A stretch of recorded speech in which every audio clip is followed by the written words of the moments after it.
To Agt, Germany donates 4.5 million euros to help protect Lebanon's environment. The funds will be used to repair environmental damage done to regional flora and fauna dating from 2006. Both public and private environmental reconstruction projects will benefit from the donation. Hats off, Germany, and God bless your benevolence in helping Lebanon return to her state of natural wonder. May the nation's beautiful ecosystem be fully restored through such acts of goodwill. UK student develops personal monitor of carbon footprint. Andreas Sacharia, a student at the Royal College of Art in London, has invented a keyring sensor to monitor CO2 emissions. Called the Carbon Hero, the device uses satellite navigation data on a cell phone to calculate the environmental impact of a person's travel. The Carbon Hero is currently being tested on Nokia and BlackBerry platforms and will first be used to track the emissions of a team or company throughout an entire year. We laud your ingenuity, Andreas Sacharia, on creating this ingenious device. May it help more people around the world to become carbon heroes themselves.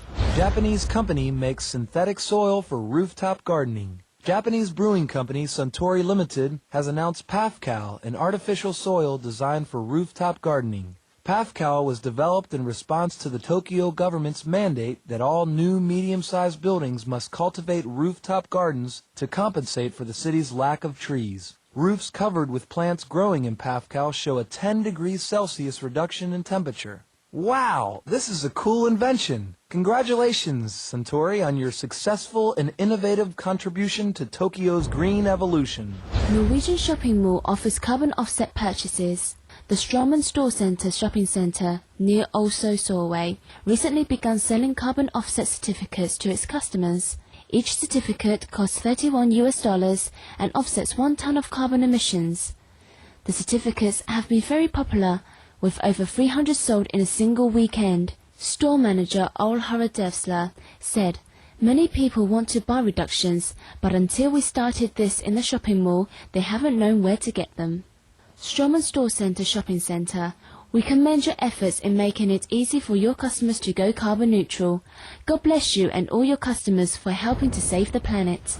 Solar energy reduces air pollutants 90% relative to fossil fuels. Some environmentalists have raised a concern that when considering the emissions created through solar cell production, solar energy may not be that good for the environment. However, a report being published in the American Chemical Society's March 15th issue finds that solar energy is still much greener than fossil fuel.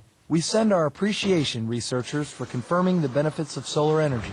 We pray that the manufacturing process progresses quickly to become greener. Britain must further reduce carbon emissions to preserve their unique heritage. A report from a team of United Kingdom environmental groups warns that if the government and citizens do not join together to reduce emissions, countryside traditions such as cricket, gardening, football and golf could be ruined by the hotter weather. The report recommended 80% emission reductions by the year 2050.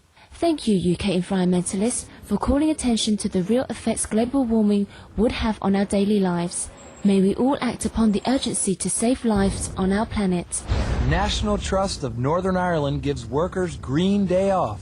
A program called Leap Forward for the Climate is giving its 54,000 workers and 260 volunteers a day off on February 29th to make eco-friendly changes in their daily lives. Regional Director Hilary McGrady says the National Trust believes that small steps by thousands of individuals are of infinitely more value than millions of words without action. We thank you, National Trust, for such a beautiful initiative and inspiring words. May God bless all to use this leap year to truly take the jump forward into sustainable living practices. Book of Life unveils its first pages. The free, fast online database Encyclopedia of Life revealed its first 30,000 pages of the project's larger endeavor to document the entire 1.8 million species of life on Earth by the year 2017. Located at the website www.eol.org, the Encyclopedia of Life strives to improve the world's understanding of biodiversity as well as assisting scientists in monitoring the impact of climate change. What a wonderful project! Our best wishes, creators, sponsors and contributors to the Encyclopedia of Life for this noble endeavor to share and enjoy life's manifold wonders.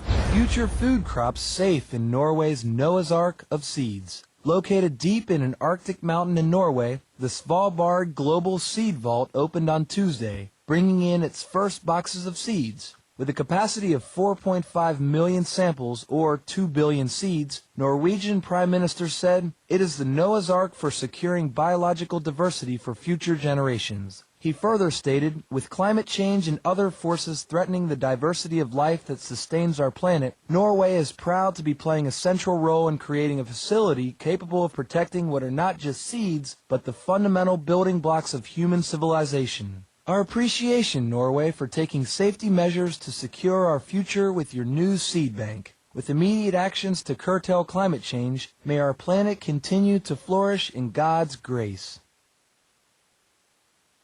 UN says prices for carbon should be set. At the 10th special session of the United Nations Environmental Programme recently held in Monaco, attended by over 800 delegates from 138 countries, the United Nations called for establishing a long-term, predictable price for carbon that is high enough to activate investments in a new and greener economy. The summary also called on industrialized countries to help fund renewable energy projects so that developing countries can transition to lower carbon economies.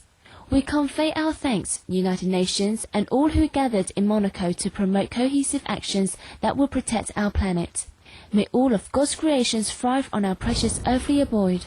China plans to build ocean surface monitoring network.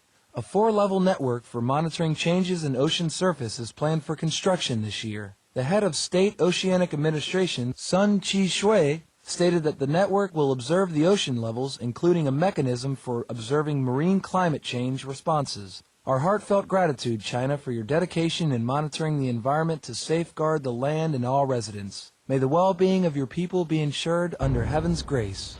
Global warming means stronger hurricanes. Dr. Kevin Trenberth, an expert at the National Center for Atmospheric Research in Boulder, Colorado, reported that climate change was associated with the more powerful and dangerous hurricanes of recent years. He pointed out that hurricanes' total precipitation has also increased 7% over the last century due to rising temperatures of the ocean surfaces and moisture content in the atmosphere. You have our gratitude, Dr. Trenberth, for this work that serves to signal the changing climate conditions of our planet. May all in the world join together in timely action to protect the future of all beings on our earth. Northern China's 2.4 million people are looking for ways to obtain drinking water following a long winter drought attributed in part to climate change.